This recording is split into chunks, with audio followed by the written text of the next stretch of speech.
Okay, hello everybody. This is Amanda Folger again. Had some technical issues, so I improvised.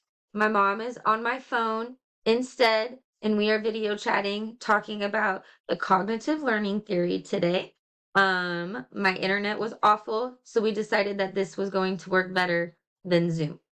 All right. So this is our second time around. So my big problem is the discussion of food insecurity among American students. What else? Then we're supposed to talk about what the cognitive learning theory is. So the one thought of cognitive learning theory is that there's the four different stages: sensory motor, pre-operational, concrete operational, formal operational. And then also the second thought is that this is this theory is how did we explain it earlier? Not just the situation, but so I'm gonna put you down because it's weird. Um, it's not the And situation, but it's the feelings behind the situation that affect our behavior, right? pop silly. Yeah. Oh, here, I should probably put you by my microphone anyways so they can hear you. I hope this works. Okay. Anyways, yeah, how would you define the cognitive learning theory, Mom?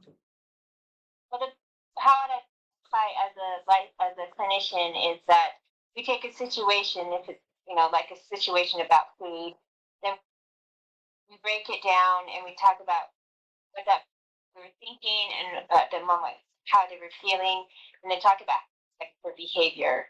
So if you have a parent that is worried about food all the time and making sure they have enough food, and then the kid may or the child may grow up thinking, "Oh, I'll never have enough food," Mm-hmm. which makes them either like hoard food or um, just never that they have Mm-hmm. low spending and things like that. Yeah. So Okay. Yeah, I hear that. With with my learning opportunity of holding resource nights, I want to make sure to use I'm going to use the cognitive theory by applying like visuals and lots of sorry, hands-on learning, such as worksheets. So I'll show you so you know what I'm doing. So right now I'm going to show them. So these are the visuals that I found about food insecurity. And me and my mom talked about how we could, put together worksheets for different ages. And something that my mom gave me an idea about was that worksheets for the adults or for the caregivers would be how did we describe it? Divided up into sections. and before section, write down facts surrounding food. The Mhm, next section about what they think about that situation with food, and then how it makes them feel, and mhm, then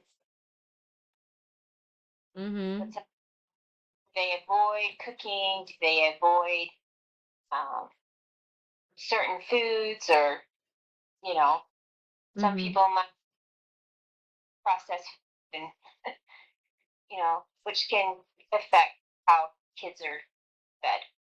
Yeah.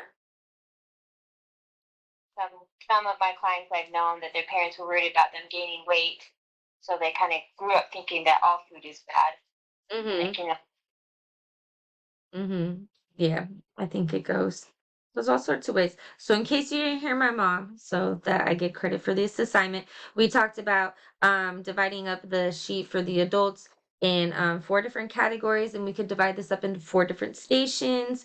And then, like we can come together at the end and we'll of course end the night and with resources. And at each station, there will be different resources for that specific category. Because that's like my whole thing is making sure that everybody has the education and the resources to either help themselves or help someone around them. It's Um, also really good if you do that in a group session, because then they won't feel so alone mhm, when you do in groups. Because one of the most thing that benefits is knowing that you're not alone. So if they learn about people have the same situation as they do and they can feel close to what they do, then it's a security and just not feeling so alone. okay, yeah. So group sessions. That's fantastic because especially if we break them up into like slightly smaller groups, so they're not individuals, but they're not in like this giant room where they feel like they have to like give their testimony for those who go to church. Um, so yeah, putting yeah. So if you have sorry, now I'm thinking of Chef Tim. Mormons, man, they're a weird breed. I thought that was the funniest thing. But anyways, yeah, so group sessions so that they're still intimate and you still have people you can connect with either for resources or to support each other because you understand what you guys are going through. So yeah, that's a great idea. See, this is why I have these conversations with you, Mom. So smart. Okay. Yeah. Well, I think that's all I have. Do you have anything else you wanna add? Um, I don't think so. Oh, just well, being like on the instructor side, we kind of talked about being aware and being careful. Food can be a trigger for Mm-hmm. some. Oh, right. Yep. Yep. So we have to be careful because food can be a trigger. Yes. We did talk about that. That's it. Okay. I gotta write it down.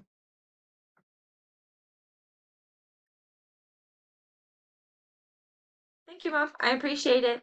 Thank you, everybody, for watching my video.